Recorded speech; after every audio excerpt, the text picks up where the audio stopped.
Ex-England captain Lewis Moody was speaking ahead of the start of this season's LV Cup this week, and the former flanker aired his concerns about England ahead of the QBE internationals.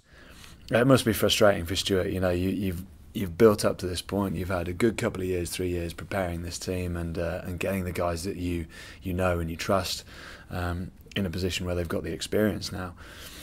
And then all of a sudden you build to a competition a couple of weeks before you start losing people through injury, and it's very frustrating for Stuart. It must be. Certainly in the front row. You look at the front row; they're sort of decimated by injury at the moment. The centre pairing has obviously been torn apart. So, what does this provide for Stuart? It provides an opportunity to play other guys that maybe wouldn't have been starting. So strength and depth is increased. But frustratingly, it doesn't allow him to put out his first choice team, which, playing against New Zealand, the world champions, albeit not on their greatest form at the moment, makes life certainly very difficult. Does it concern you that lack of consistency isn't likely to settle down during this autumn? It'll then be new players returning, perhaps during the Six Nations, and we're in World Cup year at that stage. It's a concern, I think, because ultimately, at the end of the day, you want your first choice team being able to play, don't you?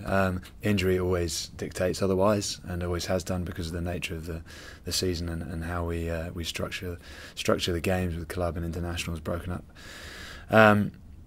But I still think England have a good opportunity. I still think there's plenty of potential in this side. The young guys coming in, there's still enough of a forward collective. The front row may change up a little bit, but you've still got Dylan Hartley at the centre of it. You've got Rob Webber, who played very well over the summer.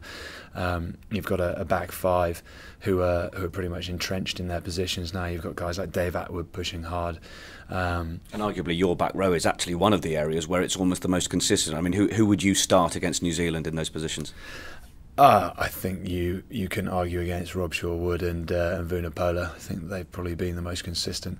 Those three guys. You've got Ben Morgan as well, who's playing particularly well, pushing Vunipola at every step. I thought the way Stuart's used those two has been brilliant. Vunipola had been starting, and then bringing Morgan off the bench, with the frustration maybe from not starting, has just impacted every game. So yeah, I look forward to seeing those three play. Do you watch the games and still wonder why you're not out there? I was watching Bradford on Avon at the weekend, and I'm wishing I was out there. So yeah, it doesn't matter what game you watch. You still wish you were playing, but I know my body's well past that now, and it's certainly about 2 stone lighter than it needs to be to play at any level. Lewis, thanks for your time. Pleasure.